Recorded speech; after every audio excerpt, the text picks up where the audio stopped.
samedi sur ce rallye de France-Alsace, la 9e épreuve spéciale. À travers les vignes, on va découvrir justement le programme chargé de cette journée de samedi, peut-être la journée clé de cette édition 2012. Nous serons en plein centre de l'Alsace avec un passage, on le verra, notamment ce pays d'Ormont qui fait peur à tous les pilotes. Plus de 43 km, là nous serons dans les Vosges, le pays de la Haute-Bruche et Clevener au milieu des vignobles, là encore alsacien, 10 km pour terminer la matinée et terminer la journée un petit peu plus tard pour la 16e et dernière spéciale de ce samedi. Guy Fréquelin en parlait, énormément de kilomètres clés et piégeux. Et notamment ce massif des Grands Crus Ungersberg, 18 km donc. Ça va être un sacré challenge d'entrée avec pas mal de passages en sous-bois. Alors selon Dominique Serriès, hein, le directeur de ce rallye de France-Alsace, c'est tout simplement pour lui la spéciale la plus difficile. Peut-être pas la plus longue, mais en tout cas la plus ardue, avec notamment cette longue montée avec une légère descente ensuite pour terminer. L'ordre de départ aujourd'hui, on prend tout simplement l'ordre quasiment du rallye. Le classement général avec Sébastien Loeb qui va partir 2 minutes avant Jari-Matti Latvala, son plus grand rival chez Ford. Mais pour le championnat du monde, on le sait, eh bien, il n'y a que Mikko Hirvonen qui partira en 3e position, qui peut encore écarter Sébastien Loeb d'une 9e couronne mondiale. Chez Citroën, on est relativement serein, même si on l'a vu, hein, les Ford ont bien terminé la journée de vendredi avec les 2 premières places de la super spéciale de Mulhouse. Allez, c'est parti pour Sébastien Loeb et Daniel Elena sur cette 9e spéciale massif des Grands Crus Ungersberg. En caméra embarquée et les notes de Daniel Elena pour son pilote Sébastien Loeb. 250 mètres. Ciel frein pour 40 mètres, fin arbre. Gauche 50, équerre rasé. Le plus, hein. Ouais. 60 mètres. Droite 60, équerre rasé. Et toujours les ajustements. On a entendu Sébastien Loeb dire à Daniel Elena de modifier cette note parce qu'on le rappelle, hein, en rallye et notamment en double versé, les pilotes repasseront ici pour débuter l'après-midi, 2 passages. Alors là, au milieu des vignes, c'est relativement sec. 200 mètres. Ce massif des Grands Crus, pour les spécialistes du vin alsacien, ils pourront apprécier. 100 mètres. Gauche 145 plonge. Alors c'était 3 bien sûr, mais c'est assez propre. Et droite 80 plus. Nous aurons un premier point intermédiaire au kilomètre 5 sur cette spéciale. Et déjà beaucoup de monde, hein, malgré l'heure matinale. Nous sommes le week-end. Regardez ces dizaines de milliers de spectateurs tout au long de ces routes alsaciennes. Tout le week-end, c'est vraiment impressionnant. L'ovation, notamment pour le champion Sébastien Loeb, mais pour tous les concurrents, hein, qu'ils soient stars comme Loeb, Latvala, Solberg ou Hirvonen, et les plus anonymes, les pilotes amateurs. Ils sont encore 67, les concurrents engagés sur ce rallye de France-Alsace. Et droite 140 moins long. Latvala à quelques secondes du départ maintenant. Sur sa Ford officielle. Gauche-droite 110. Sur cette ligne droite, bien sûr, on atteint des vitesses assez impressionnantes. On flirte avec les 200 km/h. Et gauche à fond. 150 mètres. Et là, on retrouve, hein, ces chicanes artificielles pour ralentir justement le rythme des concurrents. Des endroits, Guy, on atteint le rupteur, hein, souvent. Ouais, épreuve spéciale très variée, avec un début assez rapide. Et une toute nouvelle portion au niveau du village, justement. Sur frein pour 90 mètres devant maison. Gauche 101. De Bulliens-Villers.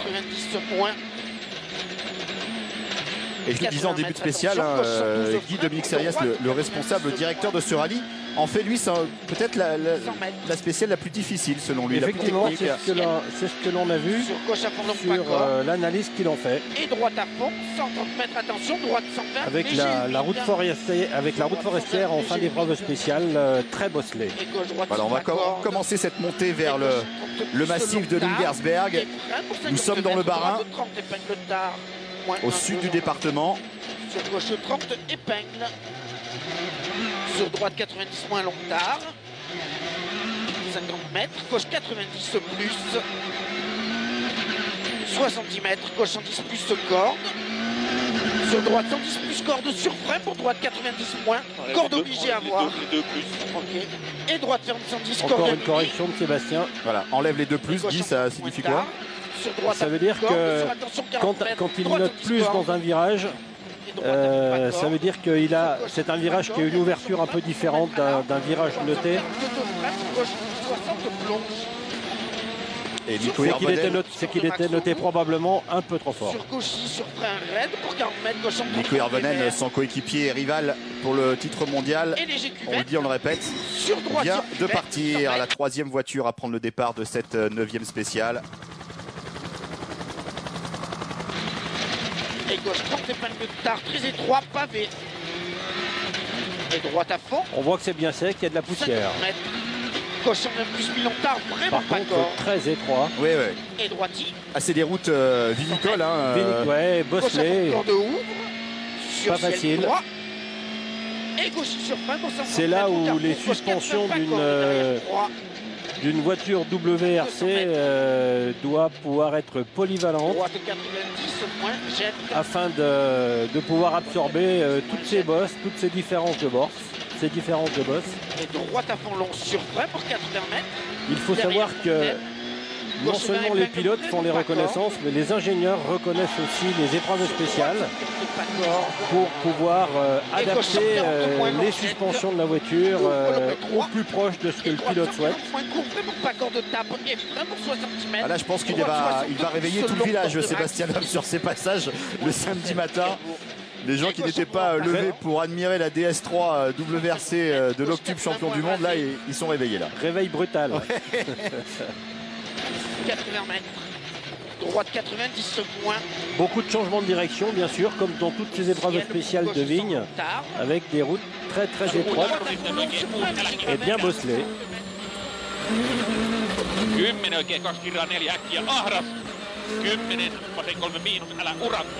Avec Latvala qui est parti 2 minutes derrière Sébastien Loeb et qui est déjà légèrement en retard sur les... Il y a déjà 3 secondes 1 au kilomètre 5. Allez, le premier point intermédiaire, 3 secondes d'avance pour Sébastien Loeb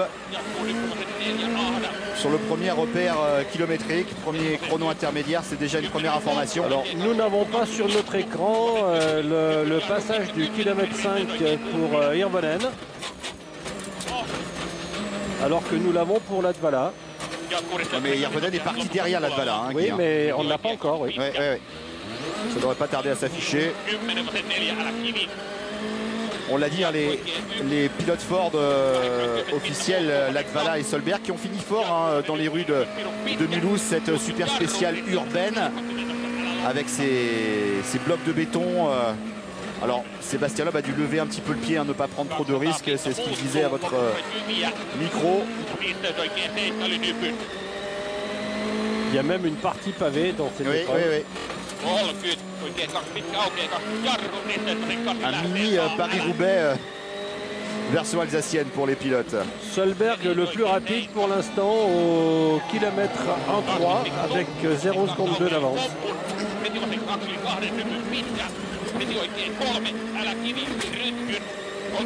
Ouais, en gros, pour schématiser cette spéciale, le début est assez facile et rapide et ensuite beaucoup plus technique et piégeux en sous-bois. Gauche à fond, droite 240 plus Milon. Sur gauche frein pour attention 50 mètres derrière. Oh là, attention, une embardée dans les vignes justement. Je pense que c'est Peter Solberg qui est venu visiter le vignoble alsacien. Ah, c'est un énorme tournant là dans ce rallye France-Alsace. Peter Solberg justement, on l'a dit, peut-être un peu trop à l'attaque. Il avait signé les meilleurs chronos intermédiaires d'entrée de jeu. Et là, Peter Solberg, il est fort mal engagé, Guy. Oui. Il est obligé de faire des demi-tours dans l'herbe, des vignes, avec l'avant droit bien abîmé. Ah, c'est le premier Cador depuis le départ de Strasbourg jeudi soir. Le premier Cador à connaître des mésaventures. Peter Solberg dans le bas-côté. Sortie de route pour le Norvégien, pour le pilote Ford, qui était à ce moment-là, enfin en tout cas au départ ce matin, 4e à 33 secondes de Sébastien Loeb. On va revoir ce qui s'est passé pour Peter Solberg. Ben, il a fait un tout droit. Il a fait un tout droit tout simplement à la sortie du virage. Ouh là là, ouh là là, ouh là là, oui. Ouais, c'est les vendanges tardives, hein, comme on dit en Alsace, Guy. Ah d'accord, il a... Oula, ah, oui, là. Il a coupé un poteau électrique. On a vu des étincelles et de la fumée. Eh bien dites-moi, Très cette journée de samedi, elle s'annonçait énorme. On a l'impression qu'il avait plus de frein. On va revoir, on va très certainement revoir. Pascal Mathieu va nous proposer encore d'autres images, peut-être même la caméra embarquée du Norvégien à ce moment-là. En attendant, on retrouve Sébastien Loeb. Sébastien en profite pour continuer à prendre un peu d'avance sur Latvala. 3 secondes 8 maintenant au kilomètre 9,95. Et droite 130 moins jet léger. Moins 3,8. Et attention, droite 145 plus, frein raide. Compte derrière maison, gauche 120 moins court. Et gauche 110 bosselé. Et attention, vous voyez que c'est vraiment, Dominique Serriès en parlait de l'étape la plus, peut-être la spéciale la plus difficile, pas la plus longue, hein, puisqu'on attend bien sûr le Pays Dormant. Et là, chez Ford, bien sûr, ça doit être la soupe à la grimace dans le team anglais. C'est toujours dommage de perdre une voiture. Mais là, je pense qu'elle a du mal parce que pour couper un poteau en béton comme ça, elle n'avait pas énormément de mal en apparence, mais c'est bien tapé. Peter Solberg et son copilote britannique Chris Patterson qui ont dû avoir très peur, le public également. Et puis le propriétaire de la vigne, à mon avis, il y a quelques dégâts sur quelques cèpes. C'est impressionnant de la façon dont il a coupé le poteau électrique. Oui. Et puis le tout droit à la sortie du virage. Ensuite, il n'a pas pu rattraper sa Ford. Peter Solberg. Il est parti en sous-virage et après on avait l'impression qu'il n'avait plus de frein ou alors vraiment pas d'adhérence parce qu'il était en luge dans les vignes. L'ancien champion du monde 2003, Peter Solberg au tapis. On va pas dire qu'il mord la poussière, il mord le raisin. On peut Peter en profiter Solberg. pour rappeler la réglementation à ce sujet. Quand un concurrent a un problème comme celui-là dans la première spéciale du matin, il peut reprendre le départ demain en ayant réparé la voiture. Arrivée de Sébastien. On va écouter Sébastien Loeb. On va écouter Sébastien. Au micro de David Arnold. Sébastien, comment ça se passe ce matin? Ça va pour l'instant. Difficile. Hein, bon matin comme ça. Spécial, rapide, étroite, bosselée, en sous-bois avec des endroits un peu gras. Pas évident, hein, mais ça s'est bien passé. Ouais, ça va, ouais.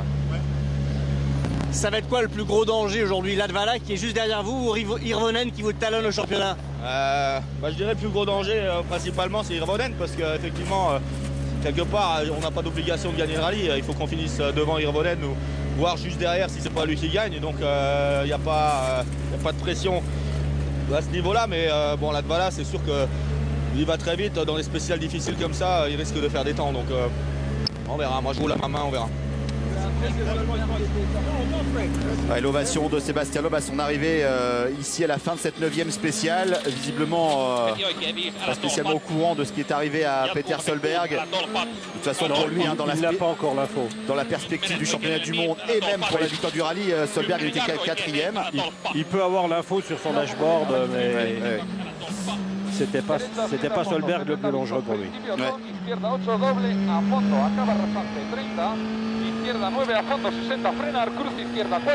Oui, donc pour rappeler la réglementation, donc Peter Solberg, s'il peut réparer, peut repartir demain matin avec une pénalité de 5 minutes par épreuve spéciale non effectuée. Alors quand ça arrive dans la première de la journée, bien sûr, ça fait une grosse pénalité. Si on multiplie ça par le nombre de spéciales de la journée qui est 8 x 5, 40, ça fait beaucoup.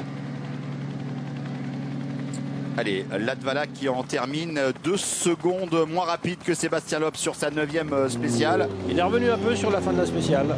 Il était à 3,8 au kilomètre 9. Les premières impressions de ce samedi pour Jari-Matti Latvala, qui va être repoussé à une quinzaine de secondes maintenant au général. Des conditions difficiles.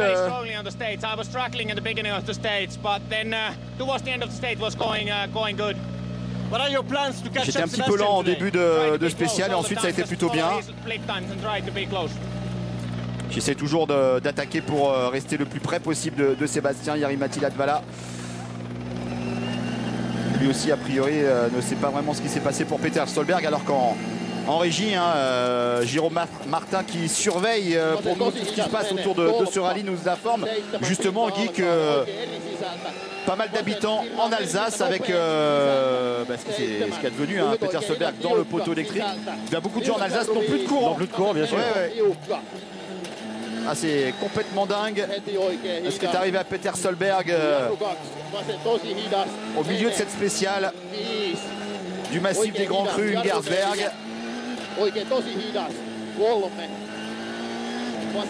Ah, et à partir du moment où il a été dans les vignes, il n'avait plus aucune adhérence et on a vu la voiture traverser les vignes à une vitesse impressionnante et aller finir dans ce poteau électrique.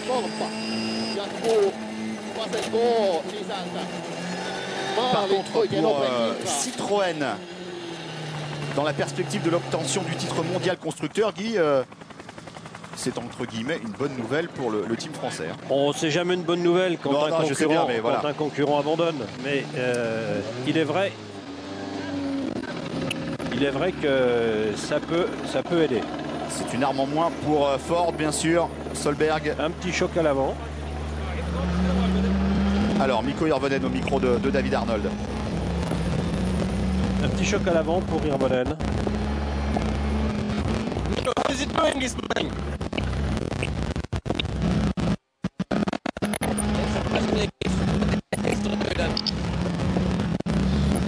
But good start anyway. Good start in the morning. You need something with your car or? Just in the finish line, the finish board, so that's all. The road is okay? Yeah, good. Mikko Hirvonen qui parle d'une belle entame de matinée. Un petit choc visiblement en fin de spéciale. Ce qui explique les stigmates là sur sa Citroën. À l'avant gauche. À l'avant gauche, ouais. Pour Mikko Hirvonen, mais visiblement en termes de mécanique, ce n'est que de la tôle froissée. A priori, en tout cas. Dani Sordo, il aime bien ce type de spécial, l'Espagnol. 2 fois deuxième depuis la création de ce rallye de France-Alsace. En tout cas au calendrier double versé depuis 2010.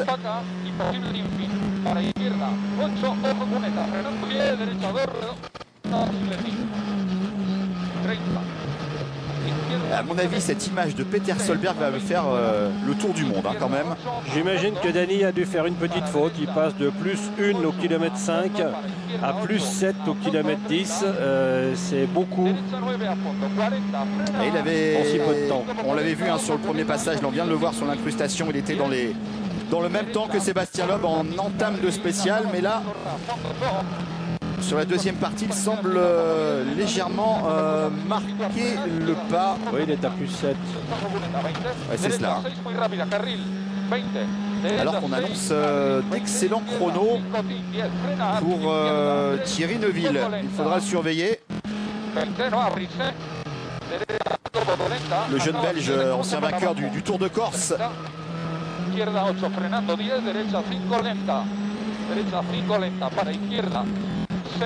Dans le championnat IRC.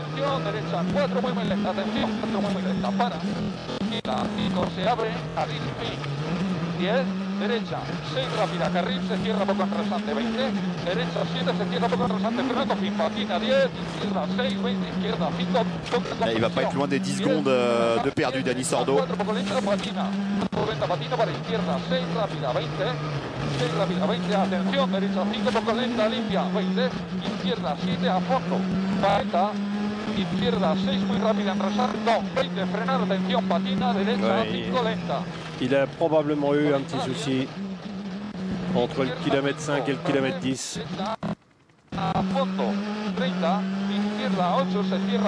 Sordo visiblement victime d'un tête à queue dans les vignes, peut-être pas très loin de Peter Solberg. C'est visiblement annoncé. C'est ce que me glisse là encore Jérôme Martin.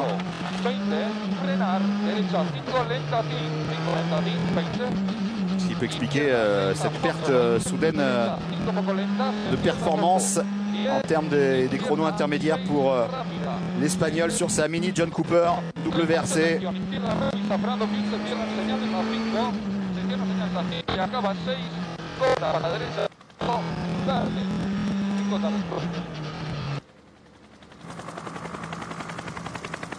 Et Dani Sordo qui limite un petit peu les dégâts, semble-t-il, après son tête à queue, en ne concédant que 9 secondes.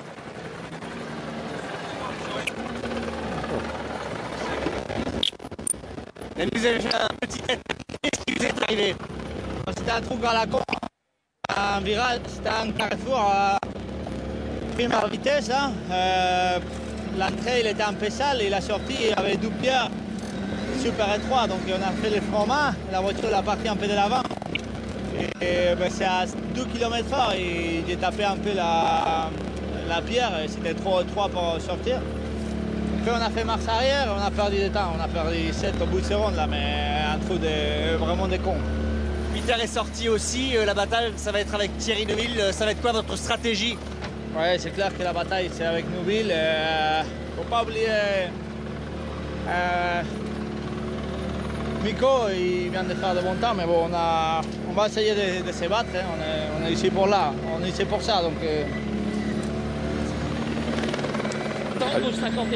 l'explication de Dani Sordo sur son tête à queue, visiblement à petite vitesse, alors que l'on revoit l'image de la matinée, très certainement, en tout cas de ce début de matinée. Peter Solberg, regardez Guy, qui va tracer tout droit dans un premier temps à la sortie du virage, et ensuite qui ne peut pas rattraper sa Ford. Hein. Il ne peut pas revenir sur la piste, là a priori. Et ensuite le poteau électrique. Et le poteau qui tombe. Avec les étincelles. Ah, c'est incroyable. Voilà. Alors les spectateurs, ont eu chaud. Hein. La frayeur de leur vie. Les étincelles sur la voiture, les fils électriques qui ont touché la voiture, c'est une ligne haute tension. Incroyable. Et donc et l'impression du manque de frein, c'est que quand il traverse à nouveau la route, la voiture ne ralentit pas du tout, il n'y a aucune trace de frein sur la route. On a l'impression qu'il n'avait plus de frein à ce moment-là. Ah, pour l'instant, c'est l'image de ce rallye France-Alsace 2012, Peter Solberg. Fin de parcours pour le Norvégien et sa Ford. Thierry, il y a déjà eu 2 sorties de route aujourd'hui. Comment ça se passe sur la route? Ah, je ne sais pas qu'est-ce qui s'est passé, mais pour nous c'était bien. Les conditions sont bonnes?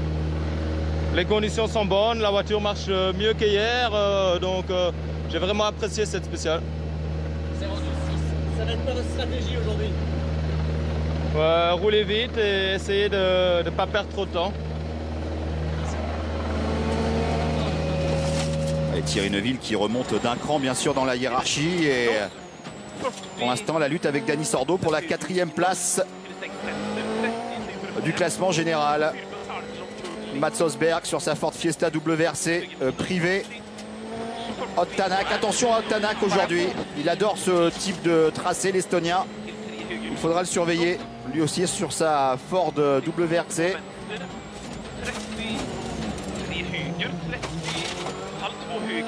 Osberg, vainqueur du rallye du du Portugal en début de saison après le déclassement de Mikko Hirvonen.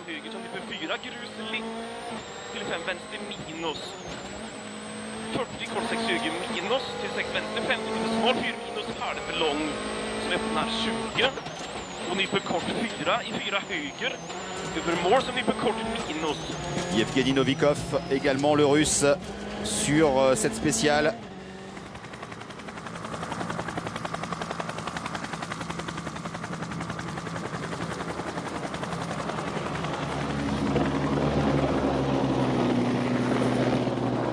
Et l'arrivée de Mats Østberg. Arrivé avec 7 secondes de retard sur Sébastien Loeb. Sébastien Loeb qui va aller chercher. Out of the road today. What are the road conditions for you? I was very tricky conditions, very bumpy, a lot ouais, of des conditions de route très compliquées. C'est dur de garder la voiture sur la piste.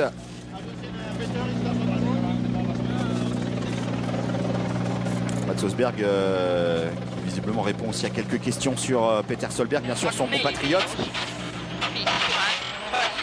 Et on le voit sur cette caméra embarquée chez Ott Tanak. Effectivement que la route n'est pas spécialement très propre, hein, Guy. On peut remarquer qu'il n'y a que le jeune Belge Thierry Neuville qui est satisfait de l'épreuve spéciale et de la route en disant que c'était une super spéciale. Habitué à ce genre d'épreuve spéciale très étroite sur de l'asphalte très glissant en Belgique, très à l'aise sur ce genre d'épreuve. Je disais Sébastien Loeb tout près d'aller accrocher une 5e spéciale sur Rallye de France-Alsace. Latvala en a remporté 3 et Thierry Neuville la super spéciale de Strasbourg jeudi. Ça m'étonnerait qu'on voit maintenant un concurrent devancer Sébastien dans cette épreuve.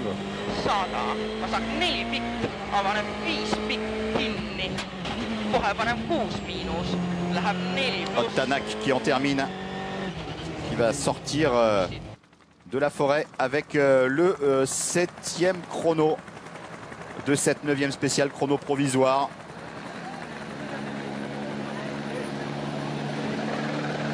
Ah, il y a des feuilles mortes sur la calandre. Alors a-t-il tapé aussi Ott Tanak? Non, non, je pense pas.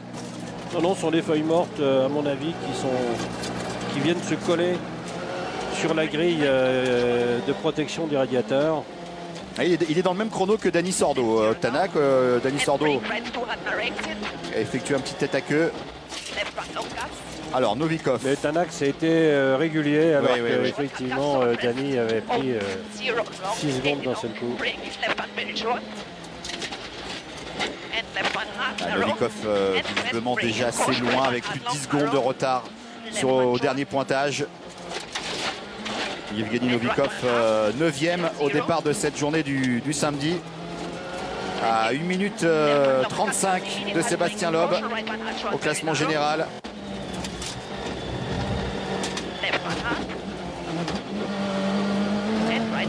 Et à droite, vous le voyez en caméra embarquée, Nasser Al-Attiyah là dans les sections très rapides. Ça défile à travers les vignes pour le pilote qatari sur sa Citroën DS3. Oula. Ça défile tellement vite que dans le virage à l'entrée, le petit secteur pavé. Ouais. Ah, pour lui, c'est un exercice difficile. Lui qui est habitué aux grands espaces, en rallye tout-terrain, en hors-piste, des routes aussi étroites sur de l'asphalte aussi glissant. C'est un exercice compliqué pour ce garçon. Mais qui apprend.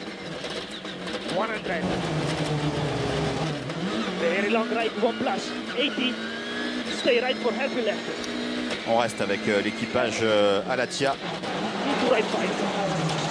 Bernacchini, son copilote italien, à travers le village, très très étroit. Et Novikov à 10 secondes 6 de Sébastien Loeb à l'arrivée.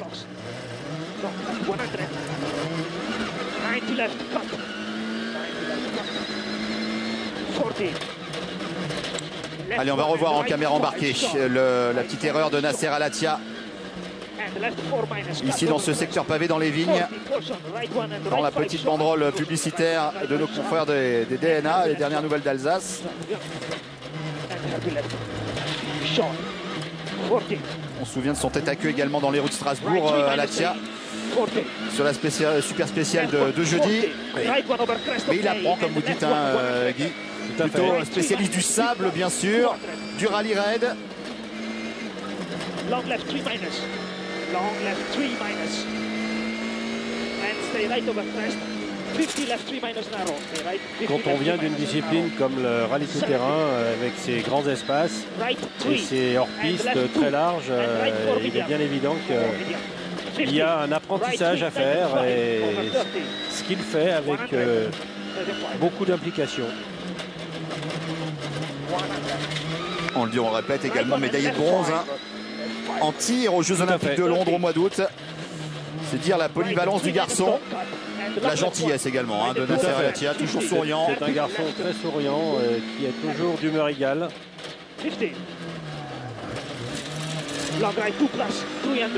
La partie rapide cette fois. Et on l'a vu hein, sur la caméra embarquée, également les secteurs interdits au public. Hein, Guy, on peut peut-être en parler de la sécurité sur ces rallyes. Toujours une donnée clé pour sécuriser le parcours pour tout le monde. Alors que l'on a toujours ce plan, bien sûr, de la Ford de Peter Solberg au milieu des vignes avec ce poteau électrique effondré. Et ce public médusé par cette vision quand même assez rare. On imagine mal qu'un poteau électrique puisse être coupé par une voiture de rallye comme ça. En béton. Avec les fils qui tombent sur la voiture. Vous avez vu les étincelles sur la voiture. C'est impressionnant. Il y a quelques spectateurs qui ont dû avoir peur.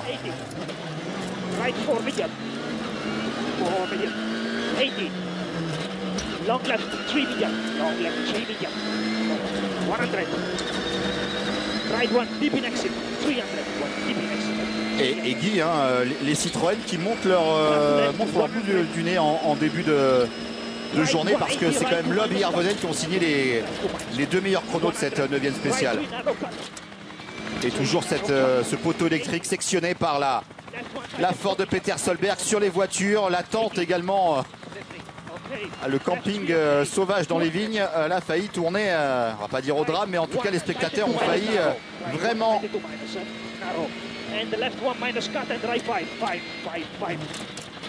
avoir la peur de leur vie là. Faudra, bien sûr, on aura l'explication hein, du problème rencontré par Peter Solberg. Le tout droit dans un premier temps. Bon, ça c'est une. Le tout droit, on a l'impression qu'il s'ouvre dans un virage qui referme, dans ce grand gauche qui referme. Mais après, quand il traverse la route sans ralentissement, on ne peut pas imaginer qu'il n'avait pas le pied sur le frein pour essayer de ralentir sa voiture, ne sachant pas où il allait. Aucun ralentissement quand il traverse la route avec de l'adhérence normalement, aucune trace de freinage sur cette route quand il la traverse. On a l'impression qu'il n'a plus de frein à cet endroit-là.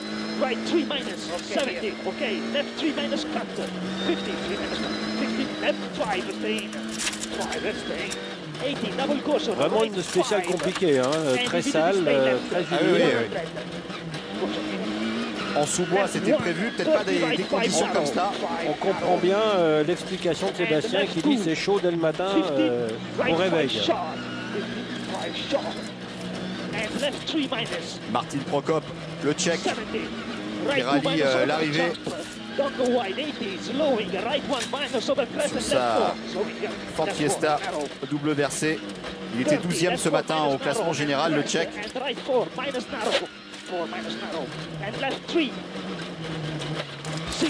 À plus de 3 minutes 25 de Sébastien Loeb. Et même le début de la spéciale qui vient à travers les vignes, etc. C'est quand même rapide, mais c'est très piégeux. Hein. C'est rapide, très étroit, mais c'est aussi très piégeux dans le sous-bois avec l'humidité.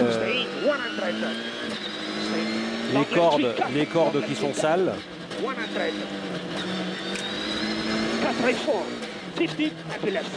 Alors on va suivre la fin de cette spéciale avec Nasser Al-Attiyah.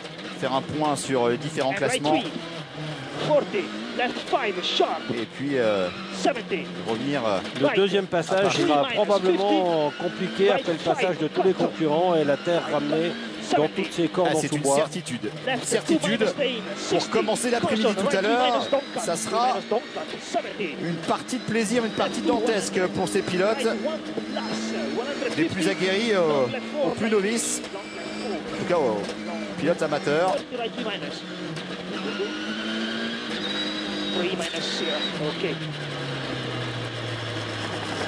Allez, 21, quasiment 22 secondes de retard pour Nasser Al-Attiyah à l'arrivée de cette 9e spéciale remportée par Sébastien Loeb en 10 minutes 58 devant son coéquipier et rival au championnat du monde, Mikko Hirvonen.